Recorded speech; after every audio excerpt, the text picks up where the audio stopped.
Subcommittee on Water Resources and Environment will come to order. Before we go further, I think it would be appropriate to take a quick moment of silence in memory of all those who passed and sacrificed on 9/11. If you'll join me in a moment of silence.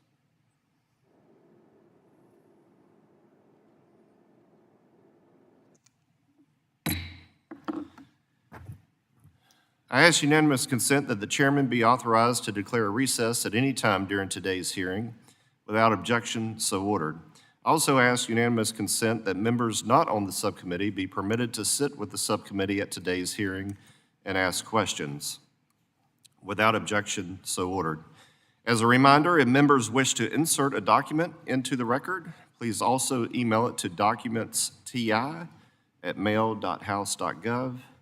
Again, that's documentsti@mail.house.gov. I now recognize myself for the purposes of an opening statement for 5 minutes. For more than half a century, the Clean Water Act has worked to improve the quality of our nation's waterways. In our continued pursuit to protect and improve the quality of our nation's waters, it is imperative that the regulatory framework under the Clean Water Act works as Congress intended it to work, allowing the demands of the 21st century to be met.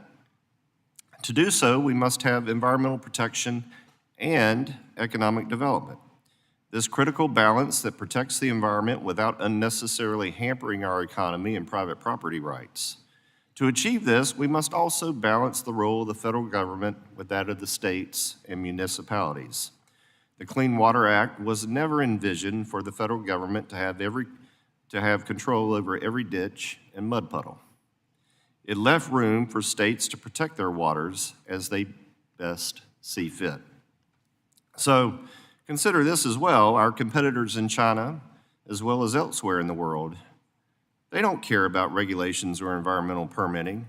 When they want to build it, they just do it, with little, if any, regard to the environment. Now, while we do not want to adopt their mentality, nor would we, we should not put meaningless delays on critical infrastructure projects like manufacturing, housing, or very critical energy projects. As I've stated many times before, regulations should be simple and easy to follow. The benefit of that is they should carry out the intent of the law in a clear and transparent manner, making them easy to enforce. There should be no subjectivity or wiggle room for any bureaucrat to substitute their own biases or interpretations. But unfortunately, that's certainly not been the case with the Clean Water Act. Now, there is no greater example of bureaucratic overreach than the nightmare complying with and understanding the definition of a water of the United States, or WOTUS as we call it. This definition determines the scope of jurisdictional waters under the Clean Water Act, affecting water quality certification programs, pollutant discharge permits, and oil spill prevention. Now, a good example of all this is in North Carolina. Pharmaceutical company Novo Nordisk, a worldwide leader in treating and preventing a wide range of diseases, including diabetes, announced a $4 billion investment for a site expansion, bringing more than 1,000 jobs to the state.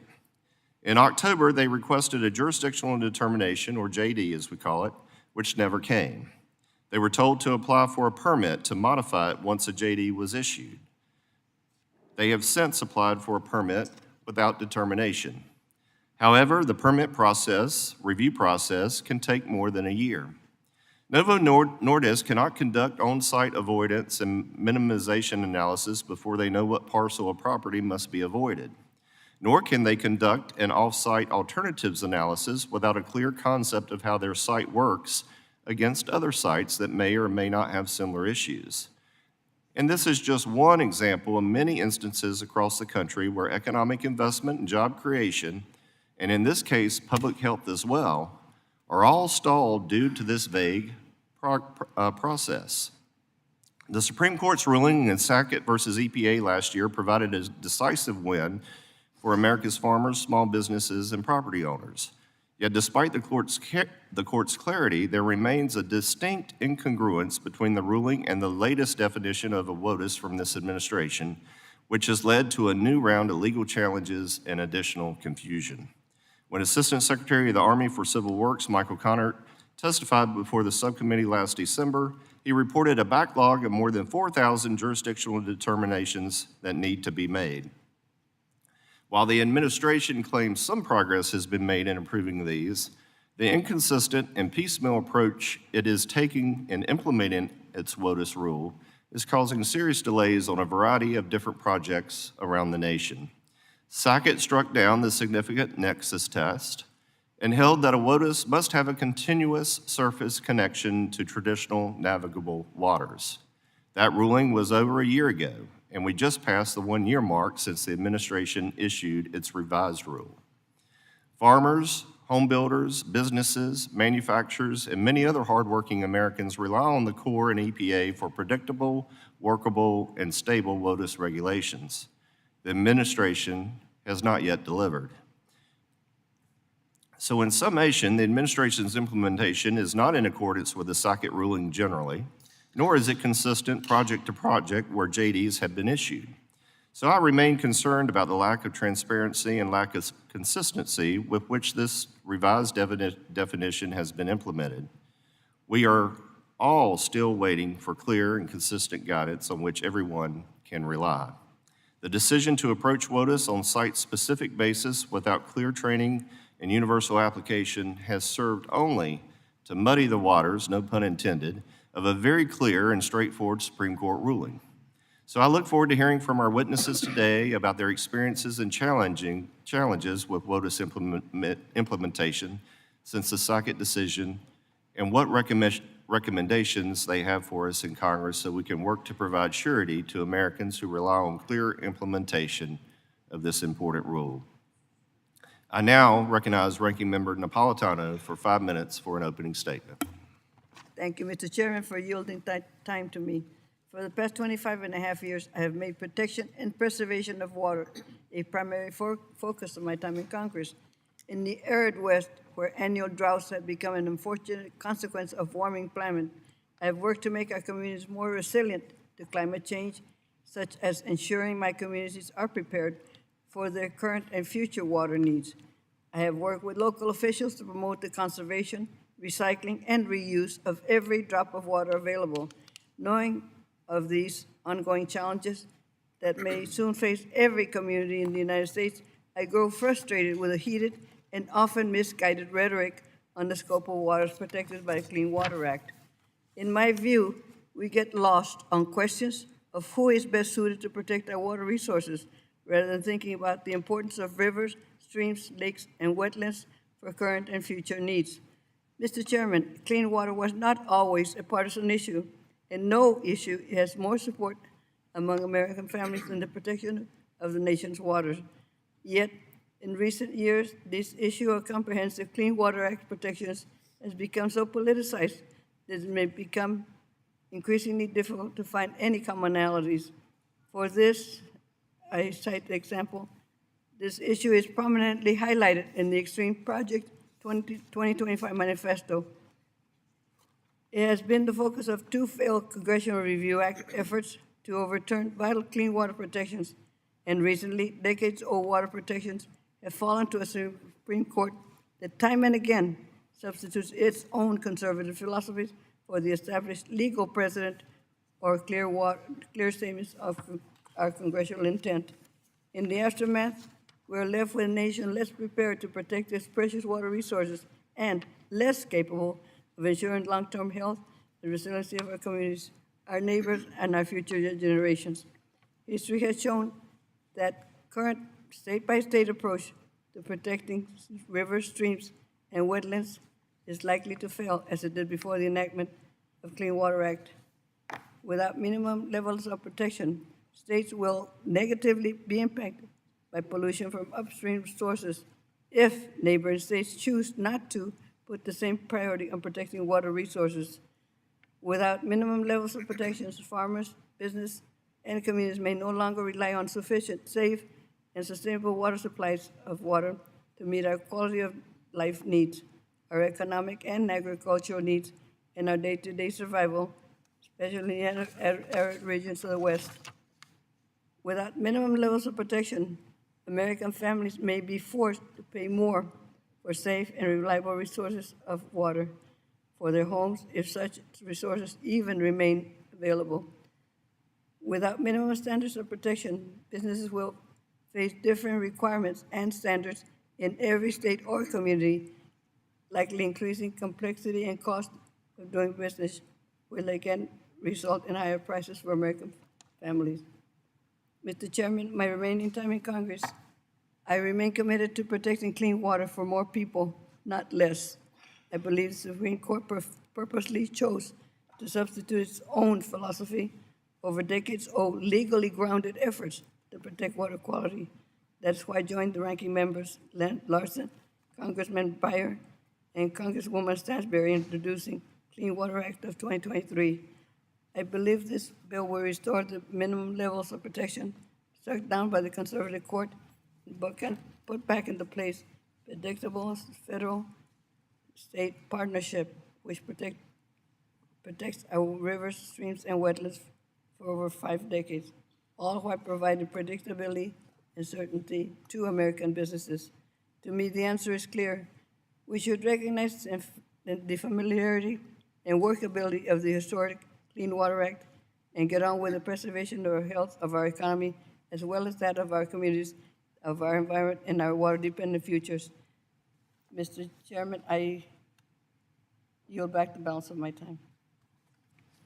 Gentlelady yields back. I now recognize Ranking Member Larson for up to 5 minutes. Thank you, Mr. Chair and Ranking Member Napolitano for this hearing and update on the waters of the U.S. and the Clean Water Act. My home state of Washington is defined by its clean water.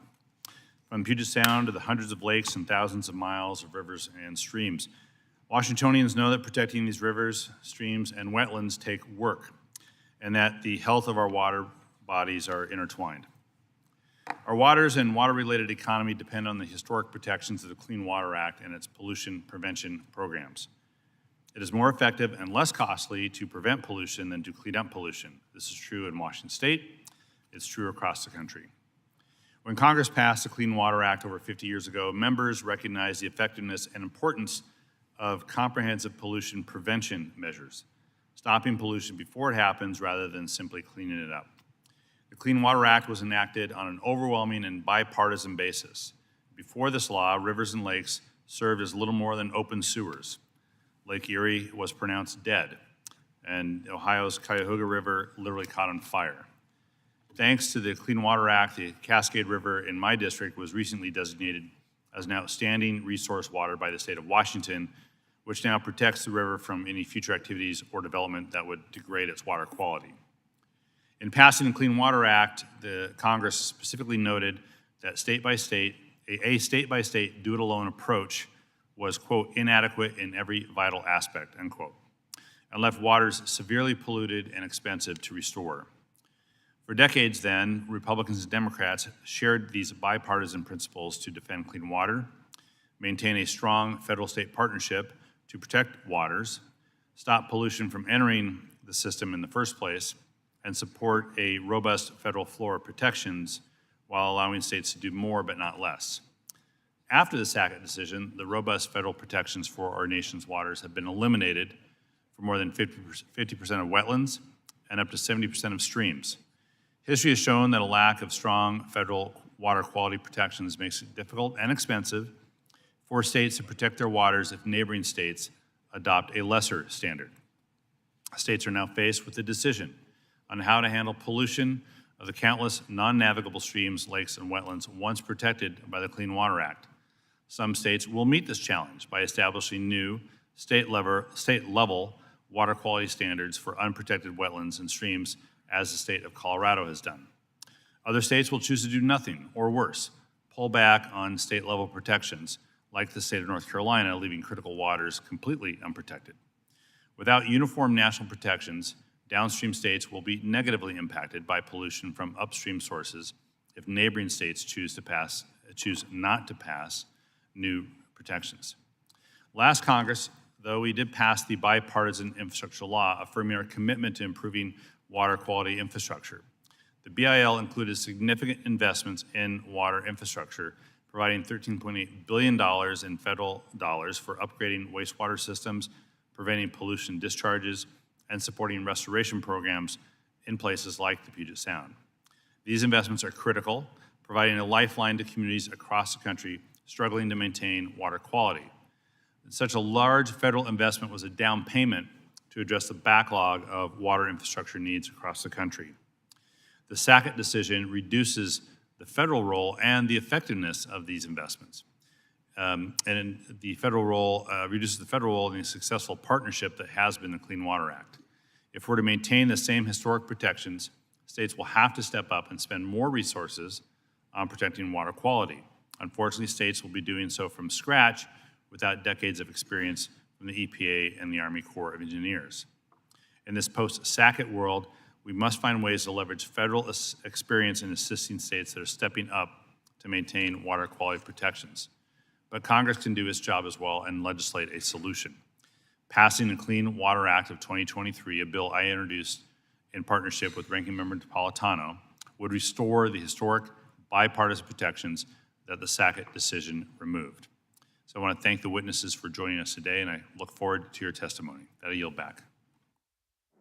Gentleman yields back. I ask unanimous consent to enter into the record a series of letters regarding WOTUS implementation from the Associated Builders and Contractors dated September 11, 2024, Idaho Mining Association dated September 9, 2024, Associated General Contractors of America dated September 9, 2024, National Parks Conservation Association, September 10, 2024, National Stone, Sand, and Gravel Association, dated September 11th, 2024, National Mining Association, dated September 11th, 2024, State of Alaska Department of Transportation and Public Facilities, dated September 6, 2024, and finally, from 24 state attorneys general led by West Virginia, dated September 6, 2024. Without objection, so ordered. I'd now like to welcome our witnesses and thank them for being here today. First, we have Emma Pocan, or is it Pocan? Pocan. Either is just fine. Well, which do you prefer, ma'am? I think I say it Pocan. Pocan. Commissioner of the Alaska Department of Environmental Conservation, Nicole Rowan, Director of the Water Quality Control Division at the Colorado Department of Public Health and Environment, Ms. Courtney Briggs, Chairman of the Waters Advocacy Coalition on behalf of the American Farm Bureau Federation, and Vince Messerly, President of the Stream and Wetlands Foundation on behalf of the National Association of Home Builders. So briefly, I'd like to take a moment to explain our lighting system to our witnesses. Fairly self-explanatory. Green means go. Yellow means you got about 45 seconds to a minute left. And red means, of course, conclude your remarks as quickly as you can. So with that, I also ask unanimous consent that the witnesses' full statements be included in the record. Without objection, so ordered. I ask unanimous consent that the record of today's hearing remain open until such time as our witnesses have provided answers to any questions that may be submitted to them in writing. Without objection, so ordered. I also ask unanimous consent that the record remain open for 15 days for any additional comments and information submitted by members or witnesses to be included in the record of today's hearing. Without objection, so ordered. As your written testimony has been made part of the record, the subcommittee asks you to limit your oral remarks to 5 minutes. And with that, Commissioner Pocan, you are recognized for 5 minutes. Thank you, Chairman Rouser, Ranking Member Napolitano, and Ranking Member Larson, and members of the subcommittee. I appreciate the opportunity to testify today. My name is Emma Pocan. I serve as the Commissioner of the Alaska Department of Environmental Conservation. To start today, I want to emphasize the importance of this topic to the state of Alaska. Our state has 900,000 miles of navigable rivers and streams, 22,000 square miles of lakes, 27,000 miles of coastline, and more wetlands than every other state in the union combined, at about 130 million acres. It's estimated around 63% of the wetlands in the nation. And all of that is before you get to glaciers and groundwater. If you want to build a home, a road, a mine, or really anything in the state, you will likely impact a water of some sort. And where there's an impact to a water body, Alaska DEC is going to be working to ensure that impact doesn't compromise the water quality standards we've set to protect human health and the environment. Under the Federal Clean Water Act, Alaska DEC implements the Section 402 discharge permitting program, evaluates Section 404 dredge and fill permits for Section 401 certification, and assesses water quality throughout the state to ensure water bodies that fail to meet state water quality standards have plans developed to address that impairment. Importantly, I also have broad authority under state statute to establish and protect water purity standards. If you want to discharge to water in the state of Alaska, you need authorization from my team, regardless of whether it's going into a traditional navigable water body, a tributary, an adjacent wetland, an isolated surface water, or groundwater. In fact, in all 50 states, state agencies work diligently to do their part to protect waters in their jurisdiction. Many of these states, Alaska among them, apply the same water quality standards to all waters within their boundaries. You can see then, a lack of federal regulation does not necessarily mean no regulation, no government oversight at all. If EPA doesn't control an activity affecting water, state law and policymakers can make the judgment call about what level of protection is appropriate for their residents. And frankly, we're better suited to make those judgment calls. We have better visibility on the totality of circumstances for our residents. We're also more accessible to our residents, so there are better opportunities for the feedback loops that make democracy work. But the federal agencies do seem reluctant to trust states. Nationally, more than a year after Sackett was decided and the agencies published a revised rule, EPA and the Corps have still failed to address the indistinguishable concept and the vagueness concerns articulated by the court. Instead, we've seen worrying Chicken Little rhetoric from the administration. They have characterized the decision as a terrible threat to water. The White House itself has gone as far as declaring that the court decided the case incorrectly, essentially challenging fundamental constitutional checks and balances. Rather than developing a standard that can be understood and implemented by the regulated community and state partners, the agencies appear intent on leveraging uncertainty and threats of heavy civil and criminal liability to effectively maintain sweeping control across the country. If major elements of the Supreme Court guidance go unaddressed, we can anticipate continuing conflict and pendulum swings in implementation. That's not good for anyone. Without stability, states don't have certainty around what resources to consider committing to new or existing programs that regulate state-only waters.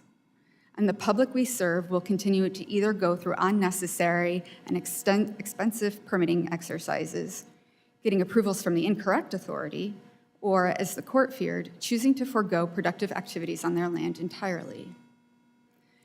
In closing, I would first remind everyone that states exist, we're here, and we're ready to do our jobs to protect state waters at the level deemed appropriate by our elected legislatures and chief executives. And second, I would posit that the field of water quality regulation would be best served by accepting the totality of the guidance provided by the United States Supreme Court and working with states to achieve our common objectives of a predictable, respectful, and rule of law-driven regulatory framework. Thank you. Ms. Rowan, you're recognized for 5 minutes. Thank you, Chairman Rouser, Ranking Member Napolitano, and Ranking Member Larson, and distinguished subcommittee members for the opportunity to testify before you today. My name is Nicole Rowan, and I serve as the Director of the Colorado Department of Public Health and Environment's Water Quality Control Division. Since 1975, our division has implemented the Point Source Discharge Permitting Program under Section 402 of the Clean Water Act. I'm here to discuss the implications of the Sackett versus EPA decision for the state of Colorado. The Sackett decision significantly impacted the arid and semi-arid states in the West. In Colorado, for example, approximately half of our streams are not relatively permanent, and around half of our wetlands do not meet the Supreme Court's continuous surface connection test. However, these wetlands and seasonal streams are vital to our environment and economy. They play a crucial role in flood and wildfire mitigation, water filtration, and habitat for wildlife. Natural systems act as a first defense against pollution, filtering out contaminants before reaching larger water bodies. They also support key sectors of our economy: agriculture, recreation, and tourism. As a headwaters state, our actions to protect water quality have far-reaching implications for our downstream neighbors. The Sackett decision had immediate implication for Colorado businesses. Some home builders and contractors that no longer needed permits from the Corps put their permits on hold because the state, lacking a dredge and fill permitting program, could not authorize these activities. However, placing fill material in Colorado waters was not allowed under state statute without a permit. Colorado sought to remedy this challenge by issuing an enforcement discretion policy shortly after the Sackett decision. This informed the regulated community that the state would not penalize those without a permit who notified us of their projects and implemented best management practices from the Corps' nationwide permits. Some larger projects, however, did not qualify for discretion under the policy. Colorado had to act quickly to allow these projects to proceed. Shortly after the Supreme Court heard oral argument for Sackett, Colorado Governor Jared Polis convened a task force to examine options for a state dredge and fill program. The task force had representatives from agriculture, water supply, construction, mining, oil and gas development, local government, and the conservation community. All agreed that Colorado needed a program to fill the gap left by Sackett. The task force proposed 4 different approaches, ranging from continuing to use enforcement discretion to full assumption of the 404 program. These 4 approaches were presented to a broader audience of stakeholders who were asked to provide written comments to inform state legislation. During the Colorado General Assembly's 2024 regular session, legislation was introduced authorizing our division to issue permits for dredge and fill activity for all ephemeral and intermittent streams and all wetlands in the state, which went further than just regulating the gap of waters created by Sackett. However, this approach provides certainty to the regulated community by eliminating a significant nexus determination. Through a series of over 45 stakeholder meetings with nearly 500 participants, we drafted clear exemptions and exclusions to this permitting regime that ultimately resulted in bipartisan support from the legislation for groups like Earth Justice and Sierra Club, as well as the Colorado Chamber of Commerce, Colorado Mining Association, and the state's largest water advocacy organization, representing over 400 water user interests, including water supply, agriculture, and local government. Governor Polis signed House Bill 1379 into law on May 30th, making Colorado the first state to enact legislation in response to Sackett. The bipartisan legislation ensures that federal 404 standards will continue while also addressing Colorado's unique needs. This approach provides much-needed regulatory certainty and also demonstrates that bipartisan solutions are achievable at the state level. Thank you for your attention and for allowing us to share Colorado's success story. Thank you very much. Ms. Briggs. Chairman Rouser, Ranking Member Napolitano, and members of the subcommittee, thank you for the opportunity to testify today. My name is Courtney Briggs, and I serve as chairman of the Waters Advocacy Coalition, also known as WACK, and as Senior Director of Government Affairs at the American Farm Bureau Federation. WACK is a multi-industry coalition representing a cross-section of the nation's construction, transportation, real estate, mining, manufacturing, forestry, agriculture, energy, wildlife conservation, recreation, and public health and safety sectors, all vital to a thriving national economy and providing much-needed jobs in local communities. It is an honor to be here on behalf of our trade associations and the thousands of members and millions of jobs we collectively support. Our members are committed to protecting our natural resources while maintaining their businesses. They live in the communities where they work and understand their responsibility in keeping our waterways healthy.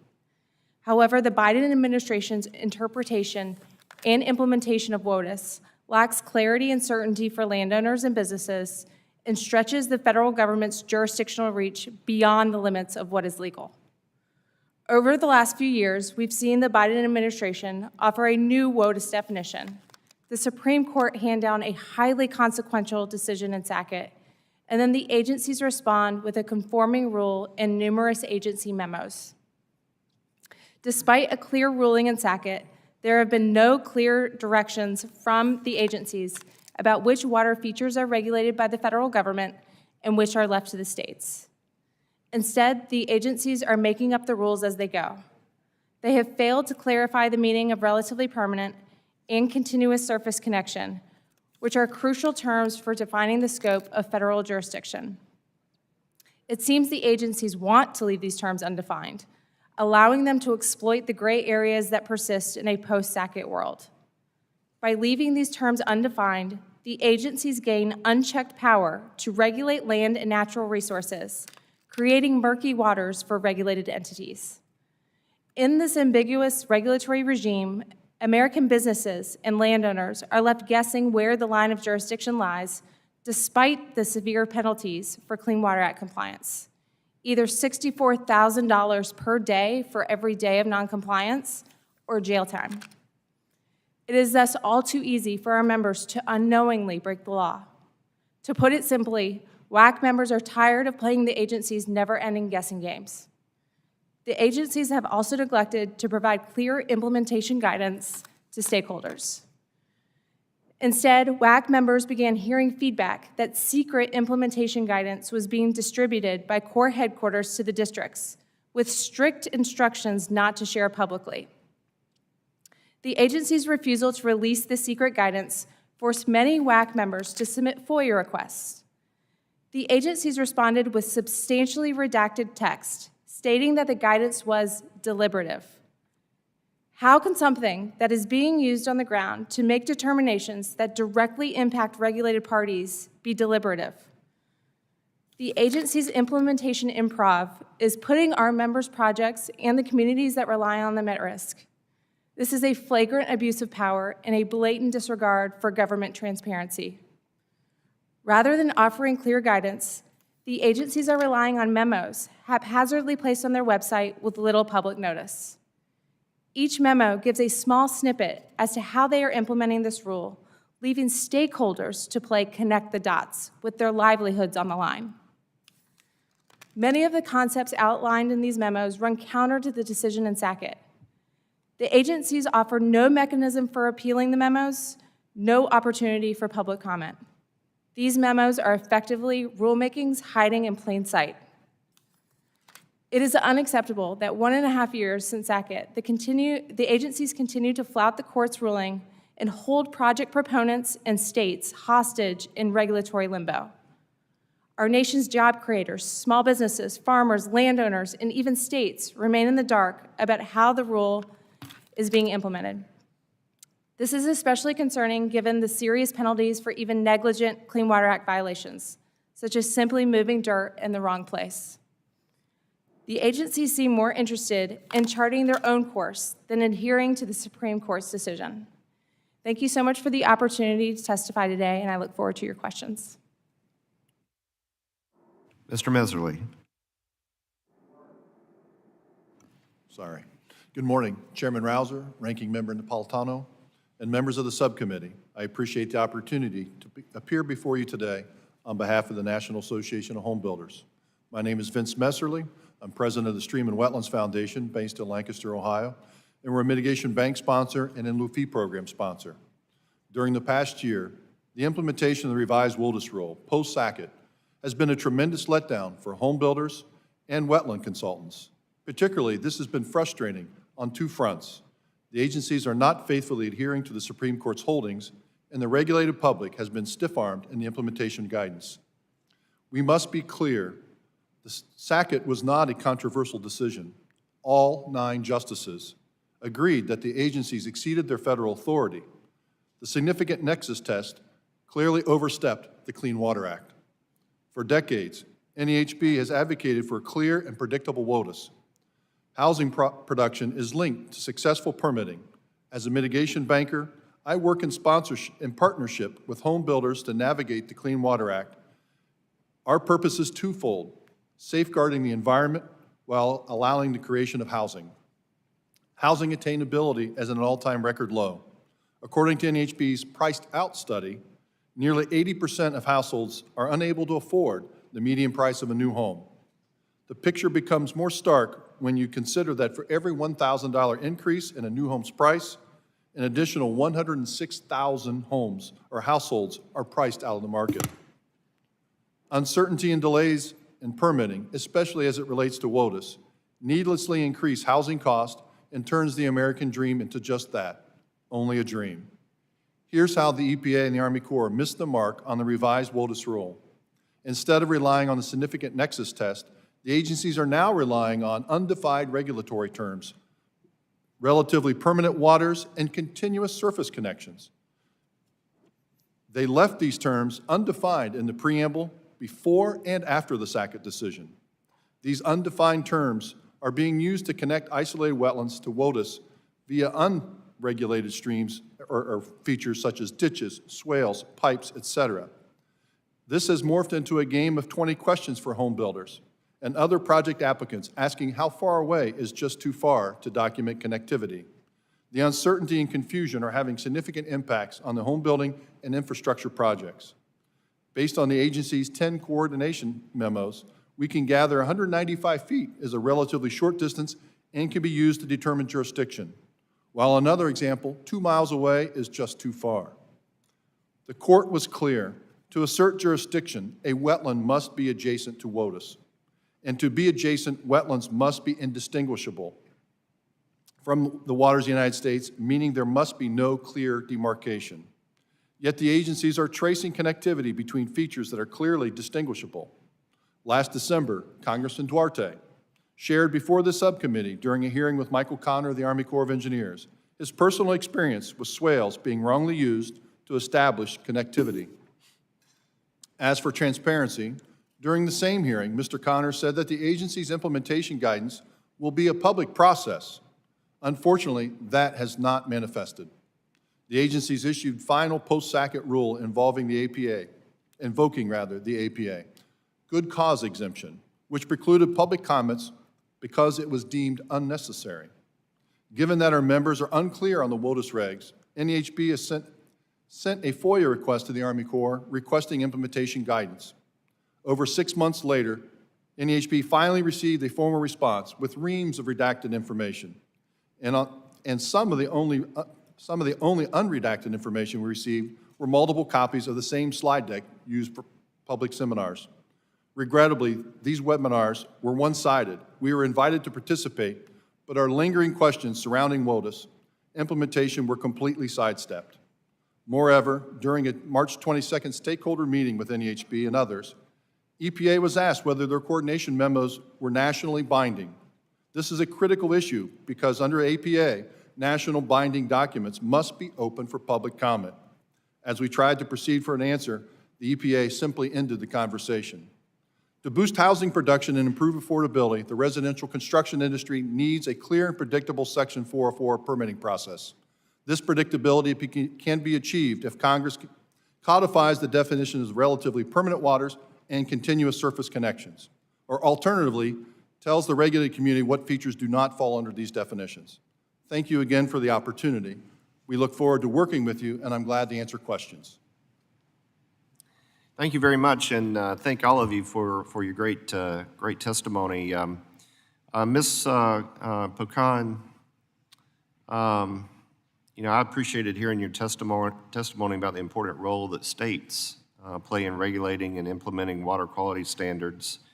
And as mentioned in my own opening statement, this is the key part of the Clean Water Act that many people choose to ignore.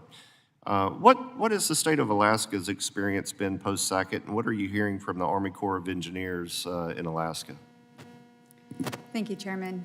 We certainly have been watching the 401 certifications come through to kind of get a sense for if there's been a change in the Army Corps of Engineers implementation of the 404 program. And not seeing any clear indicators, we have met with our district office. The message that was delivered to us was essentially that in Alaska, nothing has changed. Nothing. They did tell us, well, we We pressed for some more specifics, like are there some general principles that are being applied? Is there something that you can share with us about what the standard is? And it sounded like, they repeated that they're determining it on a case-by-case basis. They did share that for the North Slope of Alaska, which is an area about the size of Utah, that they consider much of that area to be jurisdictional because of permafrost wetlands. Now, those wetlands aren't forming because of a relationship with the jurisdictional water. Those wetlands are forming because the upper layer of permafrost is melting.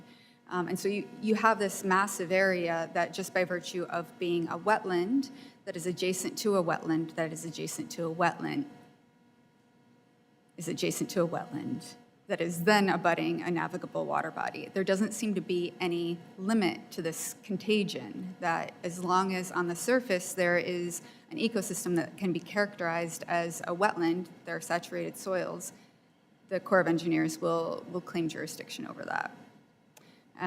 They also made some comments that called into question whether or not they're even looking for surface water or whether or not they're looking for any flow of water to indicate connectivity of the water between the wetland and a jurisdictional water. Thank you very much. I wish we had more time. Ms. Briggs, you talked about the challenges that your membership is facing. Of course, agriculture is taking it on the chin on any number of fronts that you look at. Can you talk a little more specific to that and how this is such a challenge for America, our American farmers who are feeding and trying to clothe not only us but the rest of the world? Yes, thank you, Mr. Chairman, for the question. And I'll remind everyone that food security is national security. So our farmers and ranchers have the most important job in the world.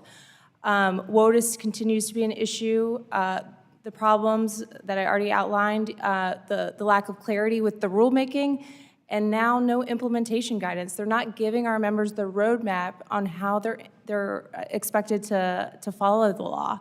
That's really all my members want to know. What is in and what is out. But a lot of people like to say, well, farmers have all of these exemptions, isn't that nice? And they don't have to comply with the Clean Water Act. That is absolutely not true because the exemptions that have been provided are not clear. An exemption is only as good as how clear it is. So I don't understand why the agencies are hiding the ball on implementation. I don't understand why they will not come back and clarify these terms post-Sackett. And our farmers are really hurting out there because of it. Mr. Meserly, you touched on regulations and the cost to, the cost to building a home, which obviously translates to cost to a home buyer. How much extra cost are people paying for when they purchase a home just simply due to regulation, beyond just WOTUS, but WOTUS included? Well, thank you, Chairman Rouser. Good question. Cost, and as a mitigation sponsor, we can speak towards that. And so just as for example, in Ohio, the typical applicant mitigates at a ratio of 2 times of what they impacted. A simple nationwide permit, which is impacts of less than a half acre, would require 1 acre of mitigation. An acre of mitigation in Ohio would be about $70,000 on average, sometimes a little more, sometimes a little less. So when you apply that to the cost of a small business project or a residential construction project, that cost can be overwhelming. That cost for the mitigation does not include those costs that are affiliated with retaining an attorney, an engineer, a surveyor, a wetlands biologist, not to mention the time of processing the permit. The substantial amount of time passes. These are things that the permit applicants has to bear the cost of up front, and that can really be stifling.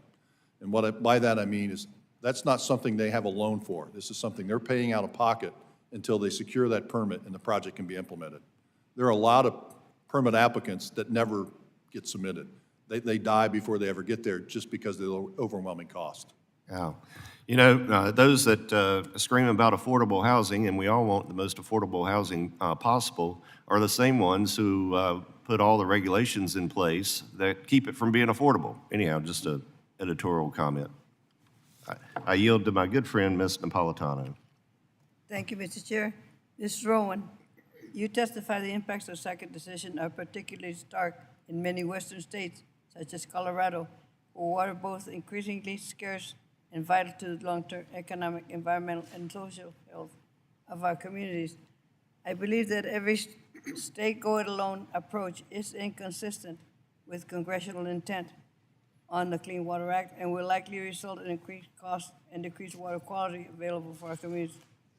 What are your perspectives? Do you agree?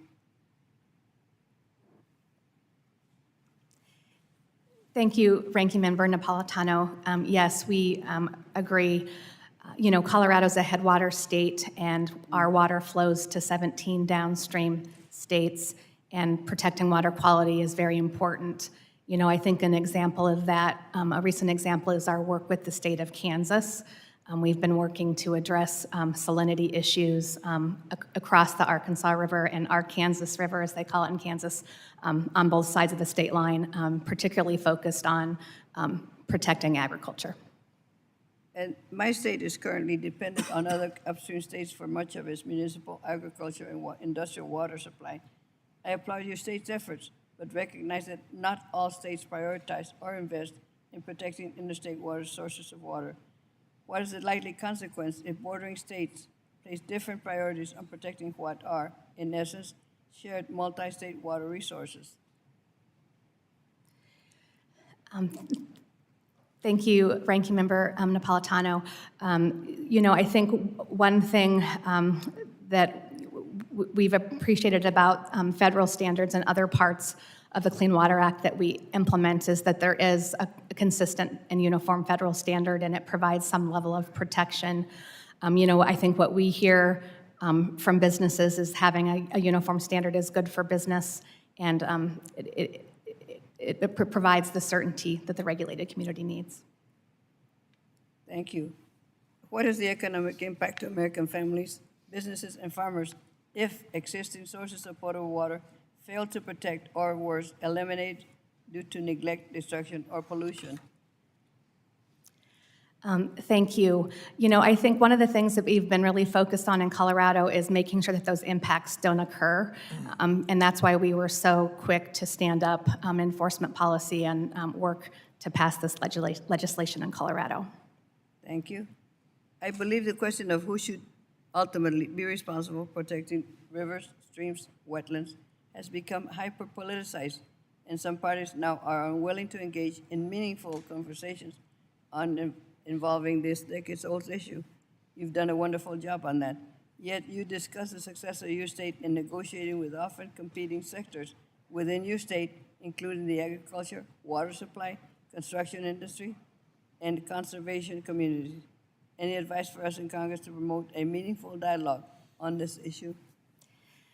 Thank you, Ranking Member Napolitano. I think we worked incredibly hard to gain common ground across a variety of different interest groups, and one of the key stakeholders to our process was Colorado's agricultural community. One of the things that we did in the legislation was to adopt the 2020 Navigable Waters Protection Rule related to prior converted cropland, which was a big desire by our agricultural community. We also worked very hard to define exclusions and exemption for irrigation ditches, which are the lifeblood of agriculture in Colorado. Thank you. Mr. Chair, I'd like to introduce to the record Without objection. American Rivers, letters from American Rivers, Audubon Society, Clean Water for All, National Wildlife Federation, Southern Environmental Law Center, and Protect Colorado Water Coalition. Without objection, so ordered. Thank you. Yield back. The gentlelady yields back. Now recognize Mr. Bost. Thank you, Mr. Chairman. So now here we are, a year into the Biden administration's new WOTUS ruling, and nothing's changed. There's been no regulatory clarity, no real guidance, no communication with the public. While the administration may be okay with this, there are serious implications for our landowners and industry stakeholders. Ms. Briggs, you noted in your written testimony that landowners can be fined up to $64,000 per day or receive jail time for any clean water violation. I'll repeat that again, $64,000 are jail time. That's not small change for a simple mistake or a misunderstanding. That's devastating to any landowner or small business. Now, Ms. Briggs, from a farming perspective, can you speak to the challenges that the farmers have faced under this administration's poorly amended WOTUS rule, and how easily it may be for a landowner to make a simple mistake and be in violation and look at $64,000 a day in jail time? Yeah, I mean, after the Biden administration's rulemaking came out, then after Sackett, then after the conforming rule, we heard it was at a fever pitch, the amount of confusion and concern and uncertainty that we were hearing from our members. And it is incredibly easy for our members right now under this regulatory regime to unknowingly break the law and be subject to all of those penalties that can frankly put a member out of business. I mean, we represent so many small businesses who don't have the ability to absorb those kind of costs. And it's $64,000 per day for every non-compliance on the farm field. So that can add up quickly, and it can be absolutely devastating. But with this level of uncertainty, it is unfair to our landowners. And again, I just don't understand why the agencies won't come out, clearly tell landowners what the rules of the road are. You know, it's like, I like to take my kids to the pool every now and then, and it's like that pool sign where it says all the rules, and it's, you know, no jumping, no splashing, no glass. And then at the bottom it says, you know, if you violate these rules, then you will lose your membership to the pool. Well, imagine that is the sign for our landowners, but all of the rules have been blacked out, and at the bottom it says you could be subject to $64,000 a day or jail time. It just doesn't square. Well, welcome to our world, because it's every administrative body under this administration. At any rate, Mr. Meserly, based on your testimony and what I'm hearing from my constituents, I think we can both agree that the permitting process here is a mess. It's costly, it's slow, it's killing infrastructure projects. Thousands of small projects die before the builders even have the chance to apply for their permit. And a simple nationwide permit to impact just 1/2 acre of wetland can easily cost upwards of hundreds of thousands of dollars. You've shared that at your nonprofit, we work with over 1,500 permit applicants developing infrastructure projects. Can you share with us real-world examples where WOTUS permitting has significantly delayed or even caused a permitting applicant to just walk away? Good question, and I'd be glad to share. I don't have clearance from particular permit applicants to share any names or anything, but it happens quite often.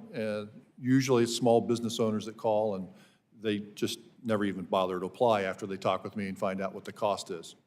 But there are times where it's even large companies that want to develop projects. You know, one project stands out in my mind.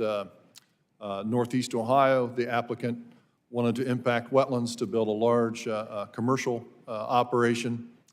Their siting criteria needed it to be near an interstate highway, needed to be, within a certain distance of the public. They wanted to site it in an urban area for traffic, for business. In that particular project, it was determined that this, I will say, moderate quality wetland that was surrounded by a railroad, industrial park, and an urban arterial highway was too good. It was determined to be regionally important and therefore could not be impacted. The applicant withdrew the permit, built the project about 100 miles away, different city, different community. The community lost out on the job creation. I think what we're seeing here today, and I know my time is up, Mr. Chairman, but what we're seeing here today is what we've known for a long time about our WOTUS rule. It is ridiculous not being able to know where the government lies and what in the world they can do to you and when they can do it. And that's a shame because it stifles growth and scares many of our landowners. Thank you. With that, I yield back. Mr. Larson. Thank you, Mr. Chair. First off, appreciate the concerns members have about a lot of things that Congress does and the Supreme Court does, the administration does, but we don't need to be overstating impacts. In fact, in nearly 3 years, the bipartisan infrastructure law has provided $480 billion to 60,000 projects that benefit every congressional district in the country. The AGC was here a few weeks back to testify that nearly every county in the country has a project being built because of the bipartisan infrastructure law. The numbers I just cited are corroborated by ARTBA, the road builders. So to make broad statements that projects are getting killed every day because of WOTUS does not actually line up with the facts. I know fact checking around here gets people a little dicey, but those are facts. I'm sure folks will have some things they want to say about what I said here, and that's okay. But let's not overstate the challenges or overstate the problem itself.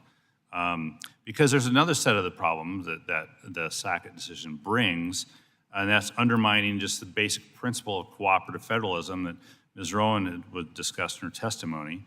Before the Clean Water Act adoption in 1972, an individual state's efforts to protect the health of its waters could be undermined by the actions of its neighboring states. And so, Ms. Rowan, what challenges Colorado face in protecting its water resources from interstate pollution? Thank you, Ranking Member Larson. We are a headwaters state, and so, water from Colorado flows to downstream states, 17 of them, and protecting our water quality within Colorado, but also in the water that is delivered downstream is of critical importance, and it's something we take very seriously. Have any of these states written a thank you letter to Colorado for protecting the cleanliness of their waters yet? Thank you, Ranking Member Larson. No, we haven't received any letters to that. Would you substitute a thank you letter for them taking action in their own state to increase their water quality programs? Thank you, Ranking Member Larson. You don't need to thank me for anything. I think, we closely collaborate with a number of our states through implementing the 402 program and have for years, and have regular dialogue. We do have an active partnership right now with the state of Kansas, really focused on. Yeah, you mentioned that. Yeah. Well, I wouldn't want to replace a thank you letter with the states actually taking actions, or as opposed to doing nothing because Sackett passed and using Sackett as an excuse to not protect their waters. It just seems to me returning to a pre-Sackett system of uniform federal protections would be better than a patchwork approach is what we have. But if we're stuck with it for now, how can the federal government better assist states to protect their wetlands and downstream water resources? Ms. Rowan. Thank you, Ranking Member Larson. I think we do appreciate some federal standards. It does provide some level of protection for states to shoot for, and that uniformity is appreciated. And again, we think that this provides regulatory certainty to our industries and development and economy in Colorado. Yeah, my first hearing on, and I mention this all the time to the committee, my first hearing on the waters of the U.S. was back in, I think, 1824. No, it wasn't that long ago. It was in the mid-2000s, I think, and anyone who thinks that this hearing is going to resolve this issue today, or even that the Sackett decision is the last word on this, I just don't think history backs that up, frankly, right now. Either congressional history, administration history, or, Supreme Court history. Had the Supreme Court then decided, give us one decision instead of two decisions, with Rapinos and with Swank, then we probably wouldn't be here, but they did. And I just think we'll be at it again. And I look forward to the next 19 hearings we have on WOTUS to resolve this. Thank you very much. I yield back.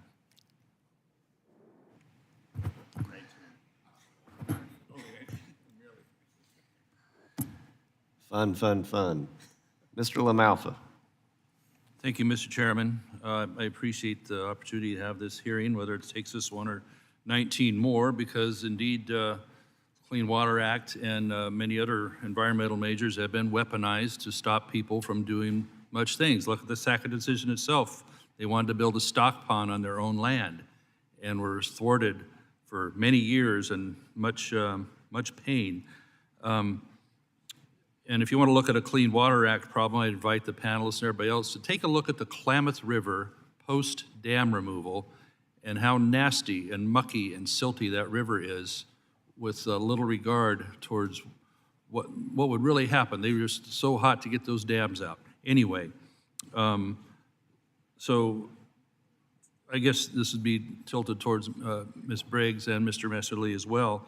In my home state of California, where it's near impossible to build housing in areas where it makes sense, open areas like that, except for in floodplains and where agricultural land is, because there doesn't seem to be any critters about there that they care about.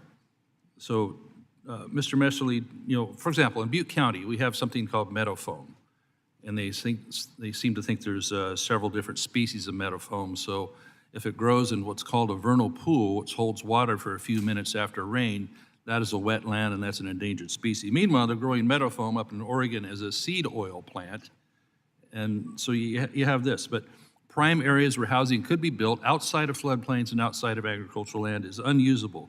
So speak about what you might know about California's situation on trying to build housing, especially since houses in California are starting to average 500, 600,000 in most cases to build anything, if you can build it, such as around Chico, California, which they got shut down once again.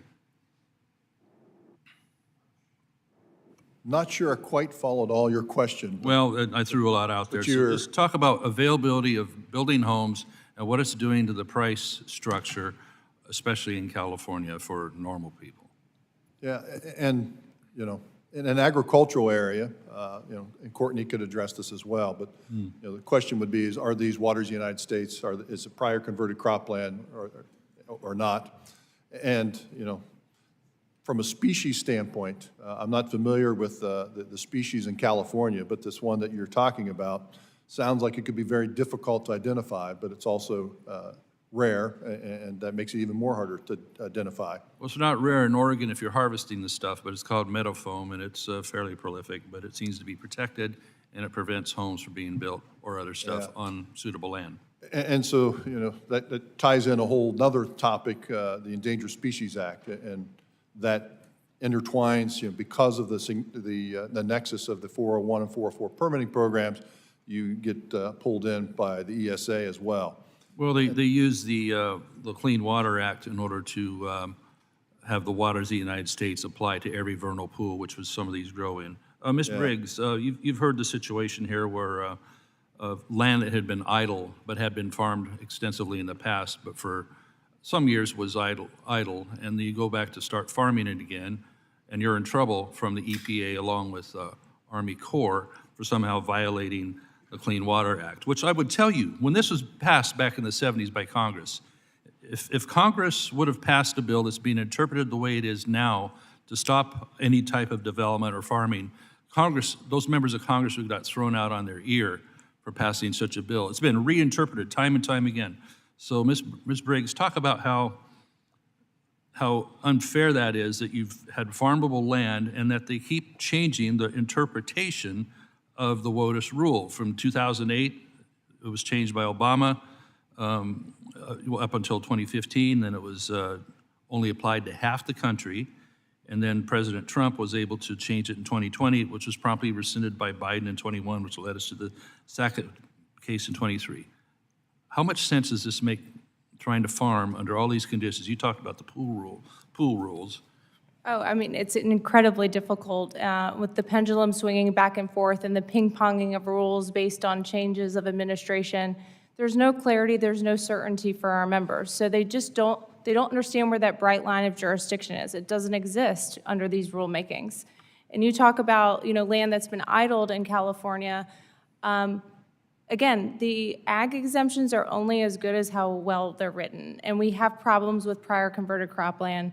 We have problems with the exemptions that are listed in 404F, because when you talk about normal farming practices and that being exempt under 404, right behind it is a recapture provision that essentially says you're exempt unless we tell you you're not. So no farmer has certainty in using any of those exemptions, and unfortunately we've seen farmers burned by both compliance under Swamp Buster and the Clean Water Act. So the list of rules always has. An asterisk. At the end of the rules, and any other thing we feel like enforcing you on, which is the one they gig you on. There is always an asterisk associated with ag exemptions. We can take this away from you at any time if we feel like it. I'm paraphrasing there. But. No, you're right. Well, they're sure good at gigging us, but I see them not very on time producing reports and things we asked for here, or they're heavily redacted like was talked about. So, Mr. Chairman, we got a lot more to do on this. Thank you, and I yield back. Ms. Norton.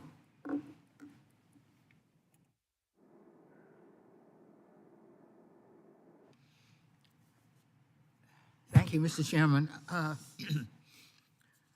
First, let me say I strongly oppose the Supreme Court's decision in Sackett versus Environmental Protection Agency. I urge this committee to take up legislation to overturn the Sackett decision and restore Clean Water Act protections for the nation's rivers, streams, and wetlands. Ms. Rowan, what is your view of the pace of the implementation of the Conforming Waters of the United States rule? Thank you, Congresswoman. Our law in Colorado is really filling the gap left by the Sackett decision that was then taken into account in the conforming rule. So that is really what we're focused on, is filling that gap. We've worked really closely with the Corps of Engineers, both after the Sackett decision and as the rule has been implemented, to understand what they're taking jurisdiction over and then what would be in our purview to work on permitting in the future. And that's been a very collaborative relationship, and they've provided a lot of good information for us as we've been navigating the process. Ms. Rowland, do you support legislation that would overturn the Sackett decision and restore protections under the Clean Water Act? And if so, why? Thank you, Congresswoman.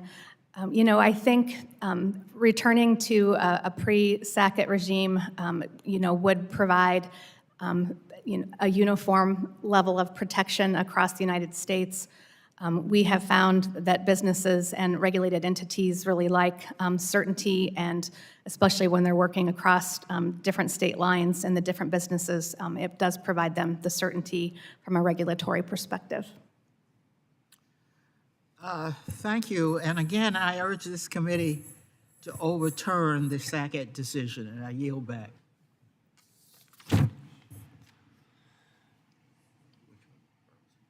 Mr. Burleson, you're recognized for 5 minutes.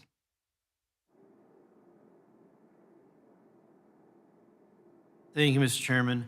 Mrs. Briggs, last year the Supreme Court obviously struck down the decision, but it seems that the EPA is completely ignoring it from your testimony and everyone's testimony here. And there are some examples of this. The EPA prevented Dan Ward, a farmer in Iowa, from building a pond on his land. Robert White from North Carolina filed a suit against the EPA because they are ignoring the rule of law from the Supreme Court and still regulating his land. So even though Sackett decision should be preventing the EPA from imposing these, they're still acting as if the decision doesn't exist. So the question is, what can we do? What can we do to ensure that the EPA is following the decision of the courts? Well, you can pass a law codifying the Sackett decision. I think that would be helpful if it was in the statute. But I just want to take a minute because you mentioned specific instances of people being harmed. I don't think that I am exaggerating the impact that this is having on WACK members. I hear about people who have to walk away from projects, walk away from, revenue for their small business, walk away from creating jobs in rural communities because of this regulation. And frankly, this is one of those regulatory rulemakings that makes the next generation of farmers not want to get in farming. So there is a real ripple effect here that I think folks are failing to acknowledge. One of the issues that we faced in Missouri was that you have your state department that's enforcing a lot of the regulations because the EPA doesn't have the manpower or the resources to do so. So with a little bit of money, they influence and require the state resources to enforce them. In our state, it's the Missouri Department of Natural Resources. I assume that's the way it is in every state to some extent. And the question that I have is that what we experienced is that the EPA may not have a rule. They may not pass anything formally. They may not go through the rulemaking process. Sometimes they'll just issue a guidance document. That guidance document, the state enforces as though it's a rule, and yet no one elected to anything made a change. I don't know if you could comment on that. Yeah, so thank you, Congressman. So the field memos that I mentioned in my testimony, again, they give you little bits and pieces about how they intend to implement this rulemaking. And I think if you take it all collectively, it's really a rulemaking hiding in plain sight. Like it has the effect of a rulemaking. Right. And the fact that that has not gone through notice and comment, it hasn't gone through stakeholder engagement, is really a problem. So, the fact that they are taking these guidance documents and applying them as rulemaking is very concerning. But they will not hand over the implementation guidance that is being disseminated to the core districts. We know they exist. Do you have to do a FOIA request for that, or? This is the response we got. 1,123 pages, most of it is redacted. I will point you, and I'm happy to send this to you, to one page where they talk about, here is the implementation guidance that core districts should be using. Here's the SharePoint, and they black out the SharePoint. There is evidence in here where they say, do not share this with the public. Read the FOIA response. I'm happy to share it with the committee. So there's no transparency at all. Ms. Pokin, I could see that you might have some thoughts on this, that how the states are being leveraged to be the enforcer for the EPA when there's no real actual laws or elected officials involved. I'll say as a state agency that works with the EPA both in implementing the federal program but also in implementing our own, I haven't seen the guidance that was been provided to the Corps of Engineers. And so I don't know if when a permittee comes to our agency, if I need to issue them a state permit under state authority or if they should be getting a federal permit under the Section 402 program. And I think that while we implement the same water quality standards statewide, that can matter for a lot of different reasons. I might take a different enforcement approach with an entity if I have more flexibility and support them getting into compliance rather than having to act in a way where we fear that EPA is going to come crashing in over our shoulders and enforce over us. I also have more flexibility in adjusting specifics of the program in a timely way to support facilities that need to operate. When we have to send things to our regional office for approval, it can be quite a lengthy process to get something finalized. Thank you. I yield back. Ms. Skelton, you're recognized. Thank you, sir. Thank you to all of our witnesses for being here today. This is an incredibly challenging time. I serve the great state of Michigan, including miles of beautiful West Michigan coastline, one of the largest freshwater estuaries in the entire country, the largest river system in the state of Michigan, all within my district. To say this is an essential conversation is truly an understatement. Ms. Briggs, while I agree with you that particularly in our ag community, we are experiencing incredible uncertainty, the Sackett decision has undermined our ability in significant and meaningful ways to protect this precious, non-renewable natural resource. Despite state-level efforts to bolster water regulations, there is no guarantee that our neighbors will pursue the same protections under the Sackett decision, as water can cross state lines. We see that in the Great Lakes region as clear as when you pull up a map.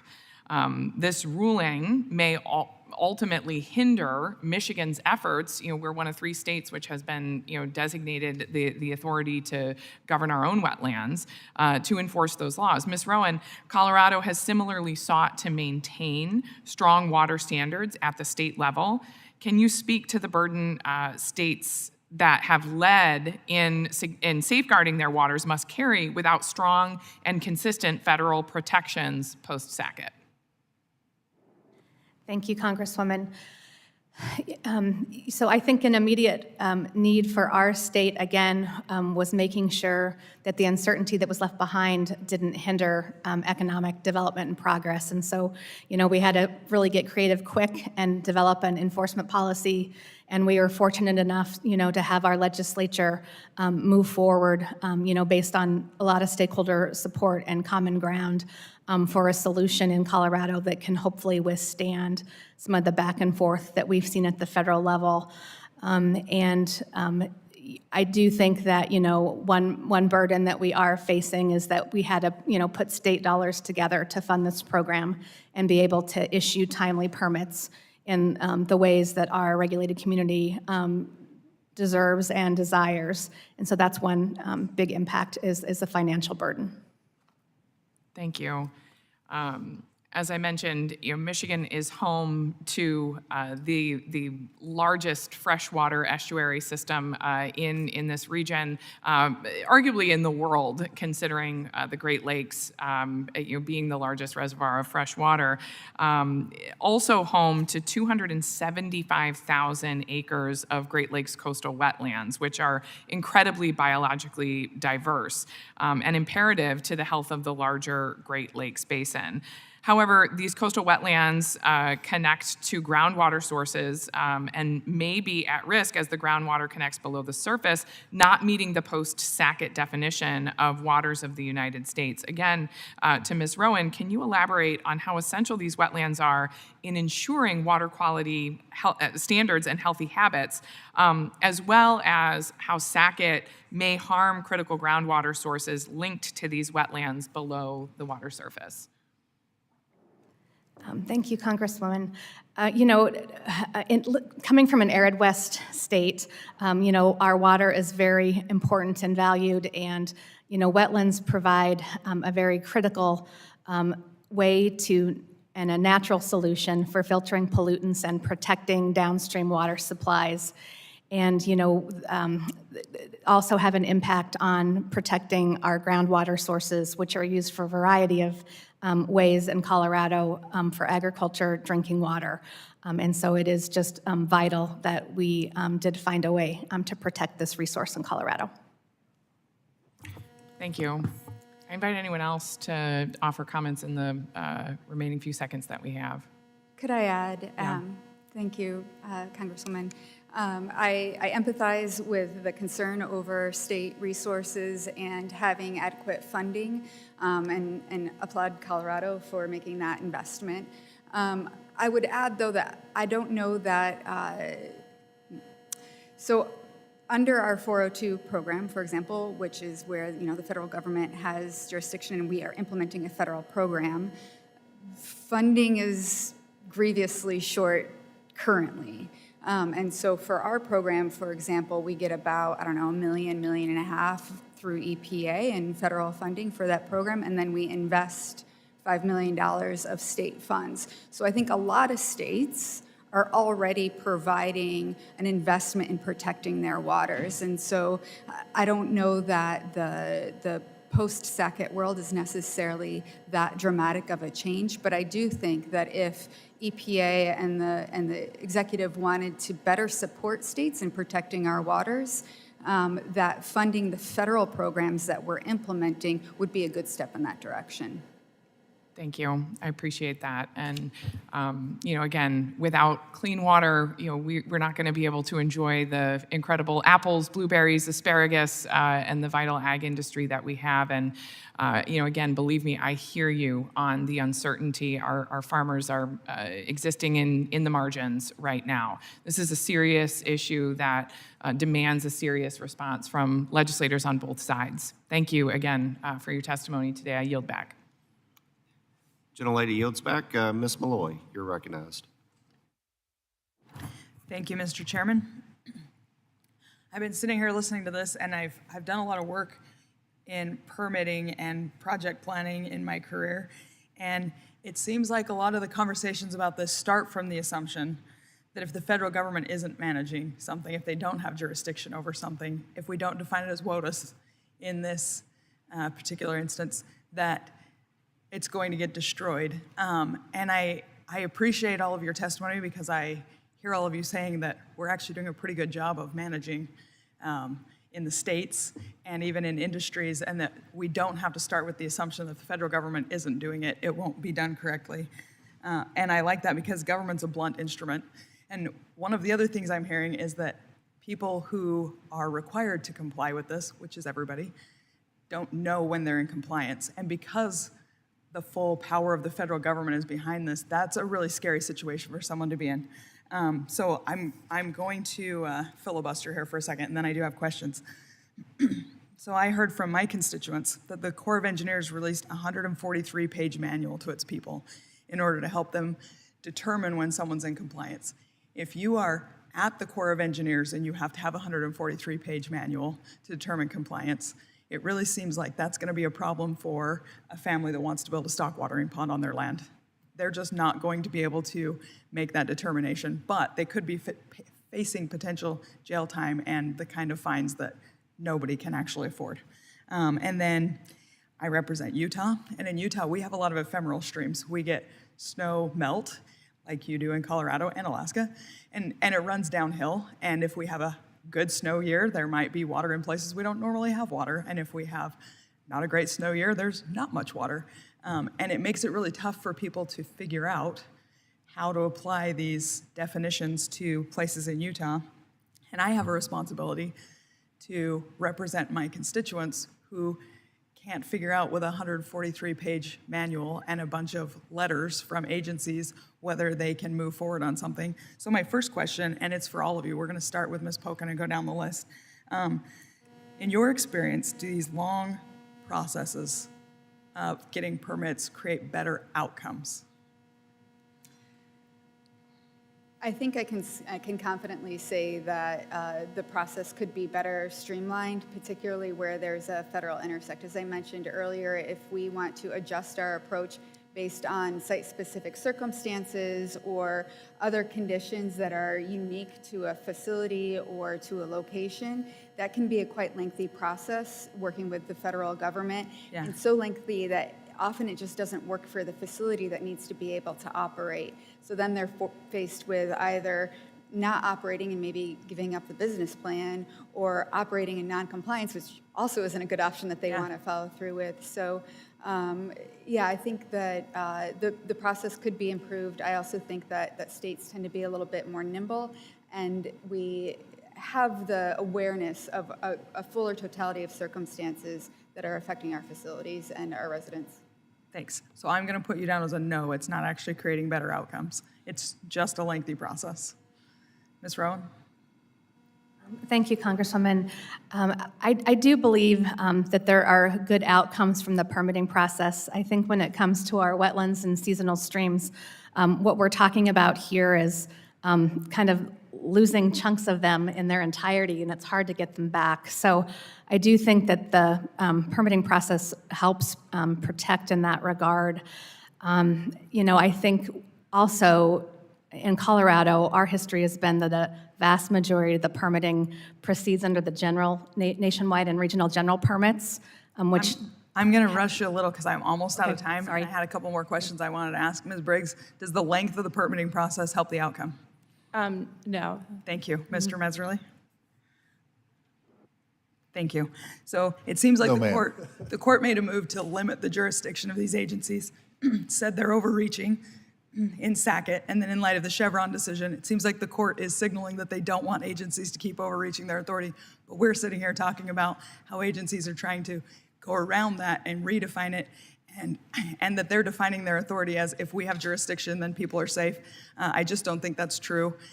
My last question, if you guys can answer it really fast, is how much do you think it's costing people you represent in time and money to get these permits? And we're going to start with you, Mr. Messerly, because we're going to run out of time really quickly. A lot. A basic permit I mentioned earlier, $70,000 for mitigation, consulting fees, attorney fees, et cetera. On top of that, easily puts it over $100,000 just for a general permit.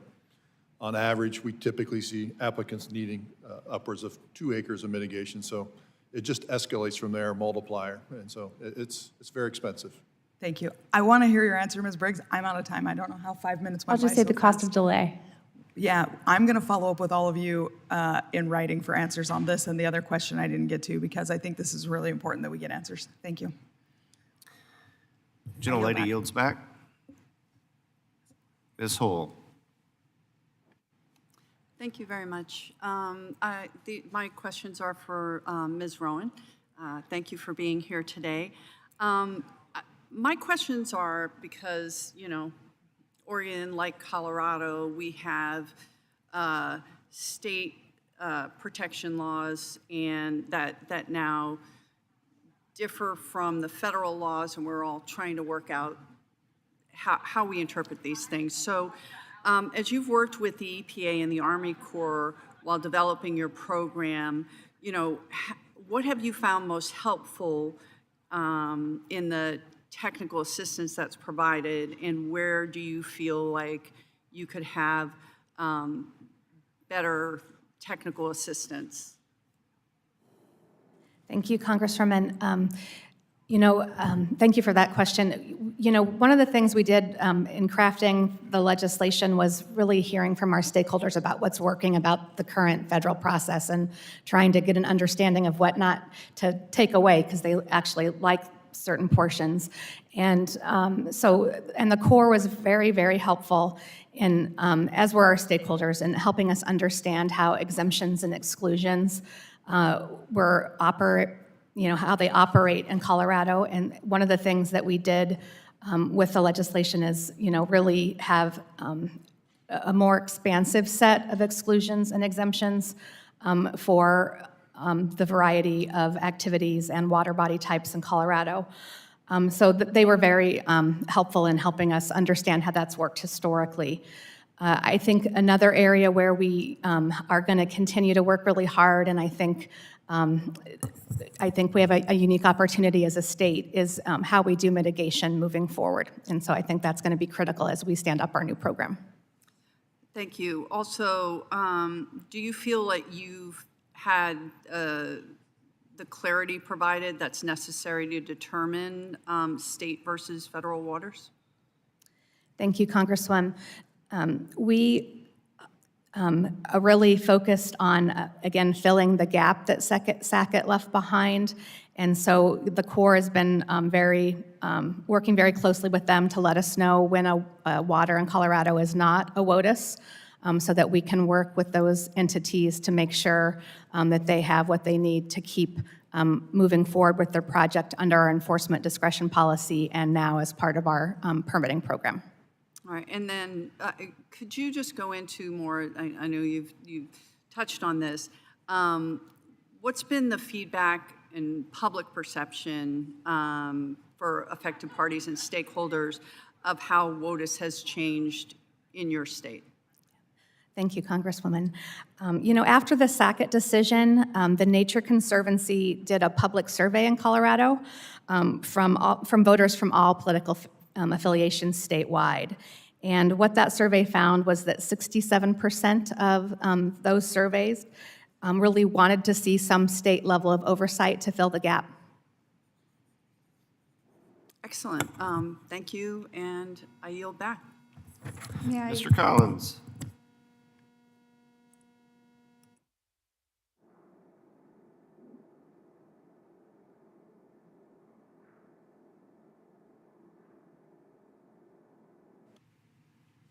Thank you, Mr. Chairman.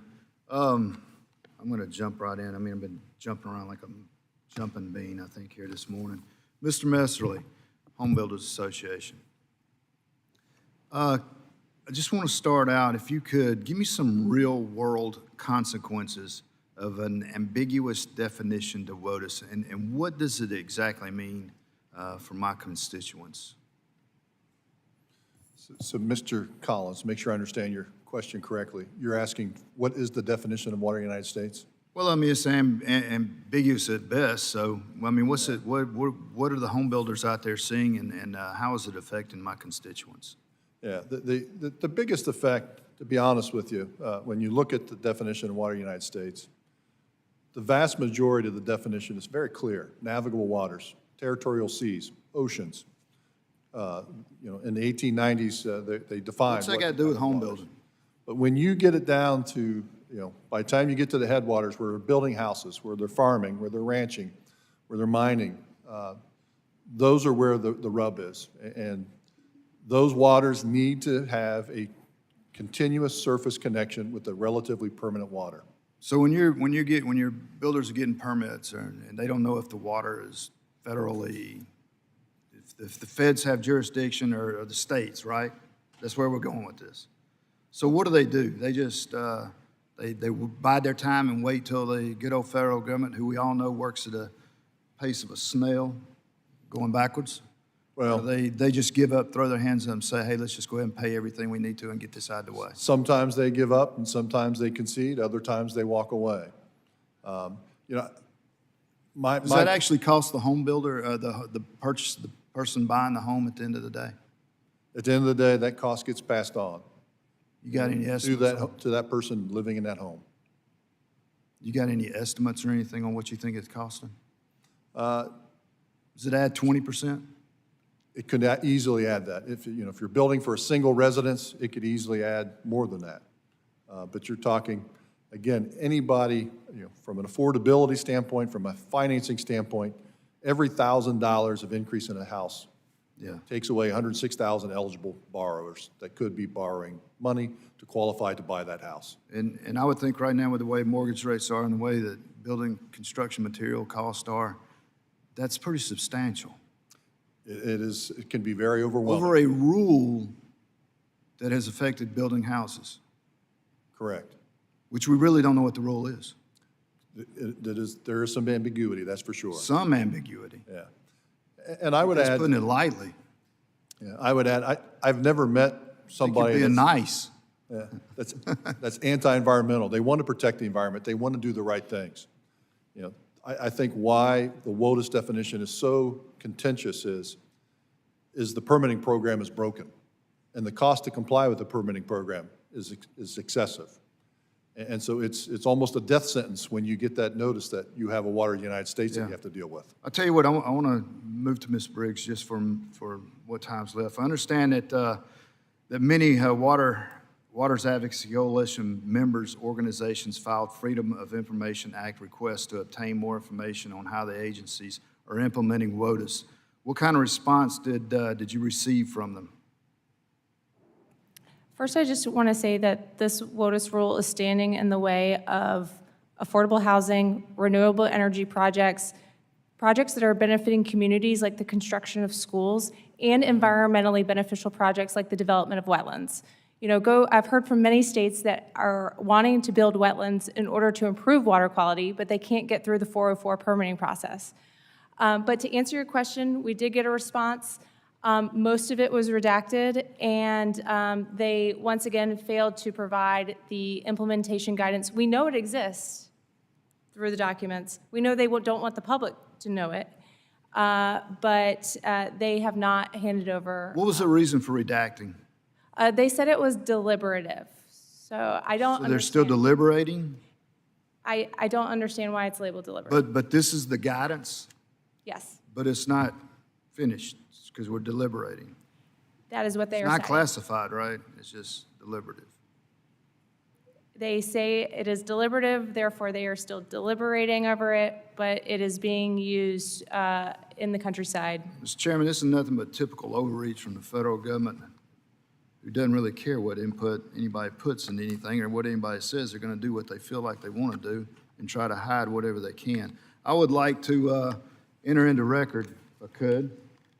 This is the 1,200-page, mostly 581 pages, as a matter of fact, of redacted pages of the response from the U.S. Army Corps of Engineers on WOTUS. Without objection, so ordered. And I'm out of time. Mr. Chairman, I yield back. Sorry for going over. Mr. Duarte, you're recognized. Thank you, Mr. Chairman. Thanks, panel, for being here today. Ms. Briggs, you were from American Farm Bureau. Farmers got to farm land, and sometimes we take farming land out of farm systems, maybe take wheat fields and graze them for a few years or a few decades, depending on markets and business models and the entity's desire to farm one crop or another, under one cropping system or another. So right now we're in a situation, and we're speaking today about permit processing at the Army Corps of Engineers and EPA that is almost non-existent, or at least very, very slow. The Army Corps of Engineers has also, as I understand through some consultants I work through, put notice that they're not even doing delineation verification mapping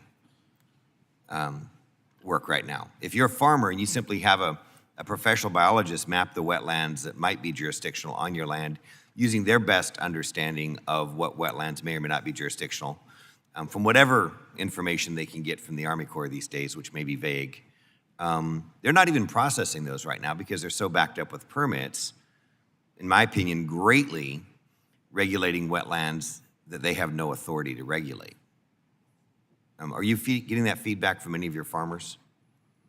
I'm certainly hearing it from WACK members that approved jurisdictional determinations in many core districts are just not happening. And that's really rich because when you talk to the Corps about AJDs, they say, it's a free service. Every landowner can get one. Nothing to worry about. Go down to your local Corps office, we'll hook you up with an AJD. But there are Corps districts out there that are not issuing AJDs. They're prioritizing AJDs that are linked to a permit. So what this is effectively doing is pushing landowners into PJDs.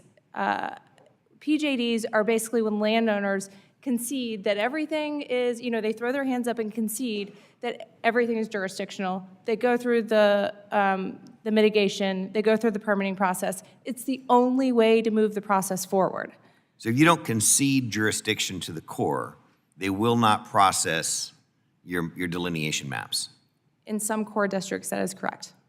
Yeah, excellent. Mr. Meserly, home builders. You want to build homes, you've got some dry rolling grasslands, as is familiar in California.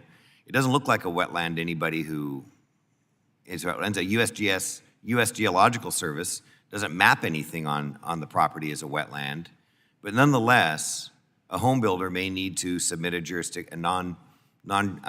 delineation that suggests that whatever features are on that property are not jurisdictional wetlands. If they don't declare them jurisdictional wetlands, they're not going to get processed. Is that an experience you're having? Yeah, a lot of times the core districts are deferring on performing approved jurisdictional determinations, or AJDs, and encouraging applicants to fill out the PJD, the preliminary jurisdictional determination. And the problem with that is if these are isolated wetlands, they're not regulated by the Waters of the United States, you, by default, accepting the terms of the PJD is, one, is it's non-binding, it assumes everything is a Water of the United States, and you cannot appeal it. Let me skip ahead here. So farmers go to the NRCS or the Farm Service Agency to have their federal government engagement with what their farming plans are and what farm programs or restrictions may be placed on them. Home builders may go to a local zoning or a local permitting agency at the county level or state level to suffice things. Has there been any better communications with these regulatory agencies than there has been with your advocacy groups? Does the NRCS, FSA, local ag commissioner, local farm advisor, local permitting office, and local state offices, have better information than you've seen as to what the Army Corps of Engineers is requiring under these new WOTUS regs? Either one. I think there's a short answer. Well, they are not coordinating with each other, and the most perfect example of this is the understanding of prior converted cropland, because NRCS and Army Corps are now supposed to have the same understanding. The Corps has moved to a change of use policy to be in line with what NRCS is doing, but they have different interpretations of what that means. So that's impossible for a landowner to navigate. Mr. Meserly? Something similar, you know, we often see farm fields apply for an AJD. They'll be told, you need to talk with NRCS. NRCS will come out and verify it. And just to finish up here, because I'm running out, and every violation of the Clean Water Act is subject to potential criminal penalties. There's no effort being made by the Army Corps of Engineers, EPA, and sometimes DOJ gets involved here. I know that personally. And there's no definition of what's jurisdictional, and criminal penalties loom over anybody who violates whatever the Army Corps' interpretation of this law is. Is that a workable situation for your constituents? No, it's not. And to finish it up, both agencies will point to the other agency and say, we will give you a letter that says this is what you have, but it's up to the other agency to make a final determination and determine your eligibility for farm benefits or determine your eligibility for Section 404 of the Clean Water Act. And it really puts them in a catch-22. And we already have a U.S. Geological Survey of every mapped water of the United States to begin with. We've thoroughly mapped our waters of the United States, but that cannot be used conclusively to determine WOTUS That's correct. jurisdictional. That's correct. Thank you. Yield back, Chairman. Mr. Ezell. Thank you, sir. Thank you for all for being here today. And I'll tell you, over a year ago, we were here discussing the same concerns, over a year ago. And I want to thank you for coming back again, some of you that were here last year. But I want to kind of I have several things I want to try to discuss and try to get to all of it today. Ms. Pocan, how the regulatory agencies engage with your state while implementing the Sackett decisions? Thank you. It's tough to say because I'm not sure they're implementing it.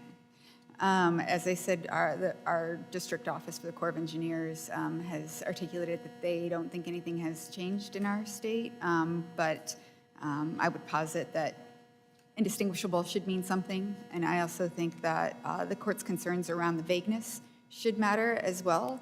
I think it's unfortunate that we would have to coordinate with our Corps office and that Colorado has had to in such granular detail, when the court made pretty clear, I think, that they'd like it to be a common sense, understandable definition that your average homeowner can go out and understand whether or not they need to get a permit from the federal government or not. Common sense don't normally go along with the federal government. My next question is for Mr. Messerly. This committee has heard from home builders and how the significant nexus test would cause great confusion for construction projects. Thankfully, the Sackett decision struck down this significant nexus test and provided more clarity on federal jurisdiction over waters. However, the administration's conforming rule only cut out the significant nexus.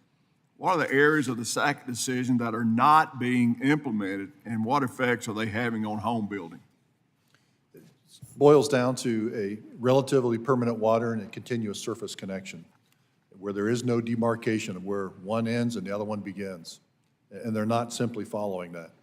It really causes a great deal of confusion for states that have regulatory programs, states that want to develop regulatory programs, because they don't know where federal regulation ends and theirs begins.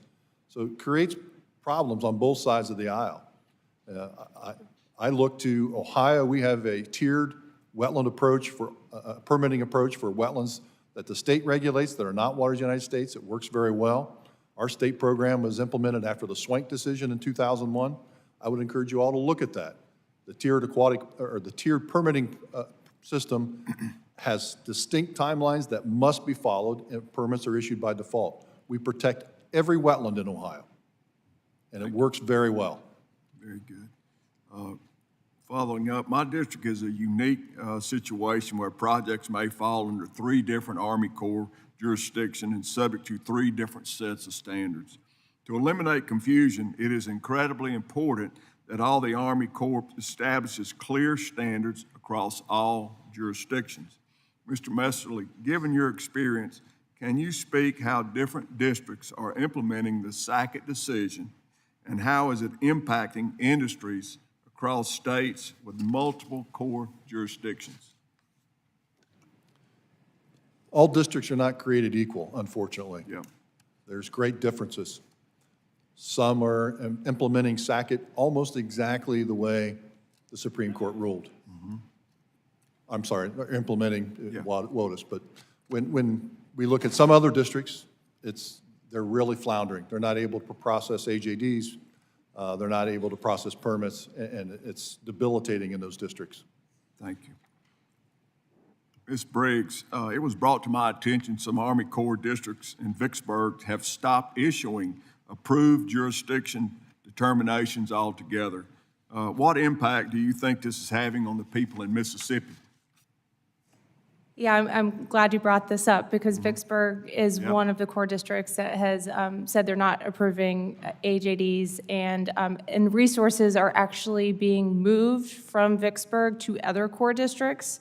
So that is just going to exacerbate the problem. And you know, our builders, our farmers, our energy developers are not going to be able to take on these projects without Clean Water Act permits.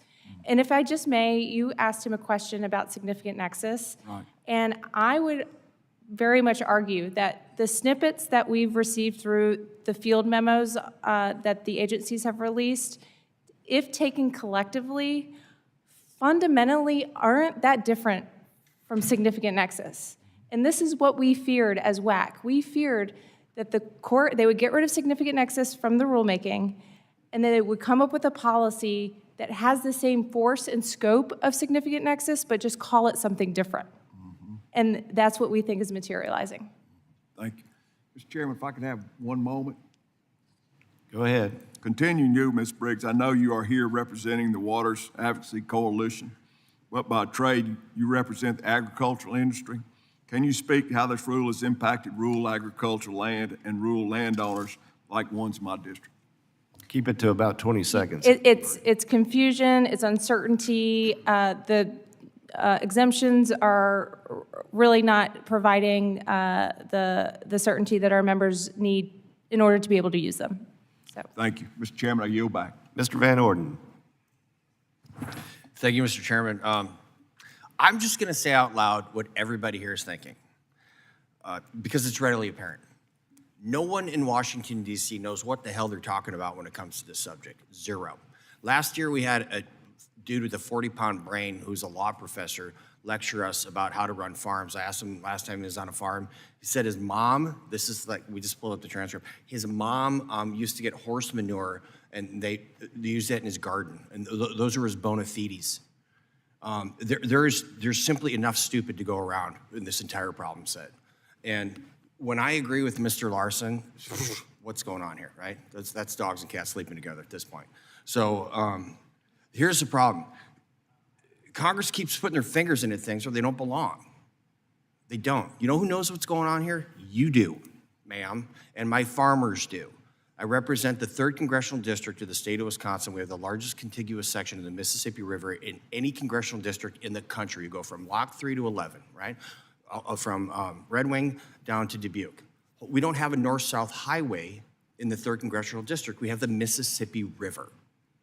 And we are at the forefront of not only organic farming, but also conservation. So our guys built these retention ponds, so you have runoff and all of these nutrients go into these ponds, and then they settle the bottom, they pull them out, they reuse them, it lowers input costs, they put the water that's in there to irrigate the fields again. All of that will go away. And you know where those nitrates are gonna go? Right into the Mississippi River, into the watershed, and they're gonna go down to Mike's district. That's gonna happen if this happens, because we've got a bunch of really super duper important people around here. And if you don't believe me, ask them, they'll tell you. And they're gonna tell you how your farmers, how to run their business. That's a non-starter. So here's part of the problem. Congress is lazy. Congress is lazy. My predecessors abdicated the responsibilities to the executive branch so they could keep getting elected and come up here and have these very super important meetings. That's what happened. Well, guess what happened? Chevron happened. So Congress is going to have to do their job, which is write very prescriptive legislation and tell the executive branch what they're going to do, because we are the Article I authority. We're members of a co-equal branch of government, and they've been obfuscating these things. They've been running a new Green New Deal agenda, disguising it as confusion about legislation. I can't understand this. Let's write a rule. Nope, you don't get to write law, we do. So I'm going to be here at least until January 4th, or I don't know. I'll be at least here until January 4th. We'll probably have another meeting January 5th. Maybe someone else from Wisconsin. I don't know. But as long as I'm here, I'm going to do this. I'm going to advocate incredibly strongly for my farmers and yours to make sure that they can feed the world. And I don't really have a question. I'm sick and tired of talking about the same thing. I'm sick and tired of our farmers talking to me every day. They don't know what to do. They don't know if they're breaking the law. They don't know if they're going to be able to feed their families. They don't know if their house is going to be taken away from them because they're getting charged $64,000 a day for doing something that they thought was right. That is not okay. It's not. This is broken.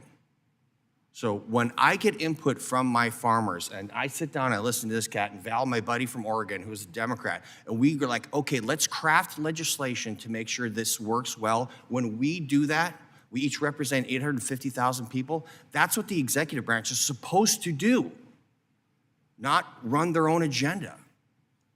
It's very frustrating. It is. And with that, I yield back. The gentleman yields back. My understanding is there no other member that has desired to ask any questions. That being the case, our hearing today concludes. I want to thank our witnesses for your great testimony. It's been a very, very good hearing. A lot of great questions, and I think very beneficial, not only for each of the members here on the committee, but for those who choose to take a look at the record later. This has been an exceptional hearing, in my opinion. With that, let's see, we got any final things I need to get in the record? No, sir. All right, the bosses here say we're clear to go. Subcommittee adjourned.